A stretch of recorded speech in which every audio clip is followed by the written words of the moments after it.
Are you selling your home with a low mortgage rate or even no mortgage? The problem is if you get a new mortgage, rates are almost double that. What if you could make the move without losing all those great financial benefits that you currently have? And this video will show you how.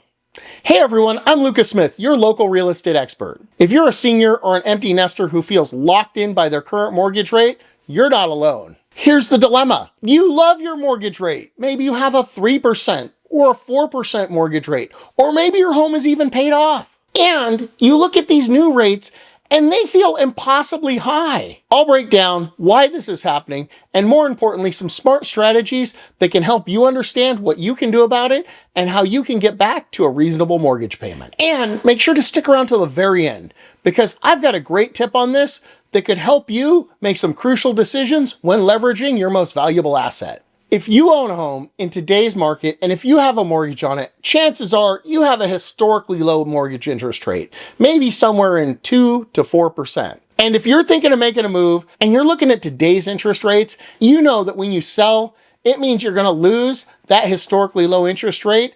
And if you do a mortgage, you're going to end up with one that's significantly higher. Even if you're buying a smaller home for less money, unless you're paying cash and using up all your equity, if you have a payment, chances are that payment's going to be higher than the one you have now. As a retired senior, often on a fixed monthly income, these higher monthly payments can have a huge impact on your budget. Now, unless you've used your home like an ATM, which I hope you didn't, you're likely to have a substantial amount of equity in your home that you can leverage moving forward into your new home. So, how do you figure out how much equity you have? Don't rely on just online valuations only. I can point out time after time after time where I've seen a variation in online values of $100,000 or $200,000 or $300,000. How are you supposed to make an informed decision when you look at 3 different online estimates and they're $200,000, $300,000 apart? How do you get a good value for your home? Ask a professional. Ask your local real estate broker to prepare a professional market analysis on your home. And any good market analysis is going to look at 3 things. It's going to look at historical data. What have homes been selling for in my area? It's going to look at current market data. What are buyers in my market paying over or below asking price? And it's going to give you good future market data.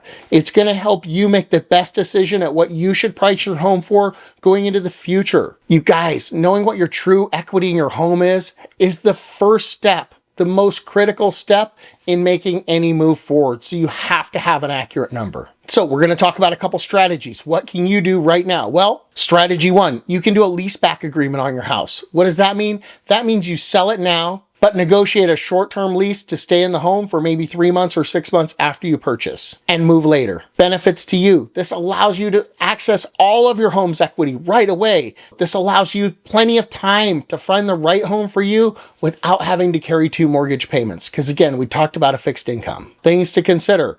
Make sure that all of the terms of the rental are clearly agreed to in writing when you negotiate the deal. You don't want any surprises. You don't want anybody coming back. You don't want anything verbal. Everything's agreed to in writing. Okay, strategy 2, you could get a bridge loan. This is a short-term loan secured by the equity in your current home that helps you bridge the financial gap into your new home. It helps you provide a down payment or maybe even buy your new home outright before selling your old one. Big benefit for seniors. This allows you to buy first, move, and then sell your home without having to live in it. It eliminates the stress of timeframes, finding temporary housing, maybe having to move twice. It takes all that off the table because you've secured your next home first. Now, things to consider. These bridge loans can be expensive. They typically have higher interest rates and higher fees because it's such a short-term loan. So there's going to be a cost to this, but you have to weigh the cost-benefit analysis, right? Is it worth it for me to do this? If you use the bridge loan just for a down payment on the new home, you're going to be carrying 2 mortgages until you sell your current home. So make sure you factor that into the budget. Strategy 3, exploring seller financing. That's right, you could be the bank. Instead of having your buyer get a traditional bank mortgage, you, the seller, could be the bank and carry the note. You could provide the buyer financing based on their significant down payment, and the buyer's going to make the payments directly to you. You're not a bank.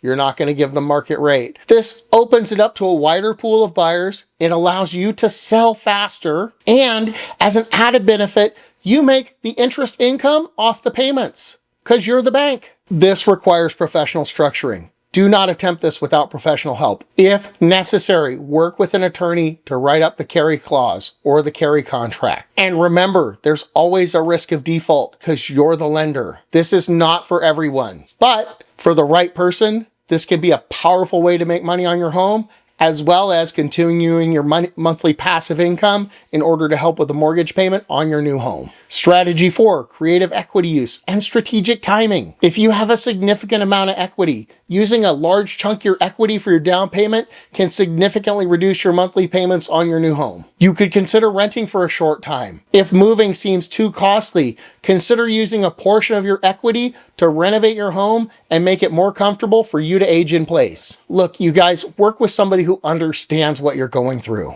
A senior real estate specialist understands seniors and their unique position in the market, and they can help you analyze your unique situation and make the best decisions for you in this challenging market. Here's the crucial tip that I promised you, and thanks for sticking around to the end. Don't just think about your mortgage payment and your interest rate. Think about your whole monthly budget as a whole. And if your current home does not support your future lifestyle, when is now the time to think about making that move? Talk to your local real estate expert. If you don't have one, talk to me. I help seniors all the time. That's why I'm doing this channel. Hey guys, if these strategies gave you some great ideas for selling, moving forward, or dealing with these challenging mortgage rates of right now, please click like or share below, subscribe to the channel, share it with a friend you might need it. I'm Lucas Smith, broker owner of Sell My Home Real Estate. Thanks so much for watching, and we'll see you in the next video.